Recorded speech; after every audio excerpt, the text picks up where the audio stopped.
جس طرح جسم کو غذا کی ضرورت ہے اسی طرح روح کو غذا کی ضرورت ہے. صحیح. تو روح کی غذا جو ہے وہی بتائے گا جس نے روح کے بارے میں پتہ بتایا, بے شک. اور روح کے بارے میں بتایا جس نے صرف اس وجہ سے تو ہم کسی چیز کا انکار نہیں کر سکتے کہ ہمیں نظر نہیں آتی. بالکل ہے. بہت ساری چیزیں ہیں جو نظر نہیں آتی, وہ ہیں, ایسی ہیں. لہذا روح ہمیں نظر تو نہیں آتی لیکن وہ ہے, اور اس کا ایک تقاضا ہے, اور اگر روح کے تقاضے اسی بنیاد پر سارے کے سارے وہ یوں کہہ لیجئے کہ نظر انداز کر دیے گئے ہیں, صحیح. اور صرف جسمانی تقاضے, اور وہ جو اقبال نے کہا تھا کہ شاخ نازک پہ جو آشیانہ بنے گا ناپائیدار ہوگا, تو وہ جو شاخ نازک ہے وہ ہے ہی صرف یہ کہ صحیح. جسمانی مقاصد سامنے ہیں ٹھیک. اور روحانی مقاصد موجود نہیں ہیں.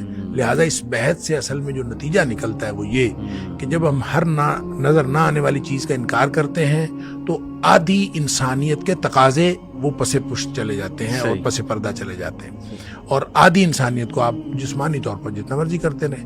لہذا میرا خیال یہ ہے کہ جو روح موجود ہے اس کا اقرار بھی کرنا چاہیے اور اس کے تقاضوں کا خیال بھی کرنا چاہیے, اور لوگوں کا یہ جو سوال ہے یہ سوال درست نہیں ہے کہ اگر ہر نظر نہ آنے والی چیز کا انکار کر دیں گے تو پھر بہت ساری چیزیں ہیں جس سے ہم محروم رہ جائیں گے.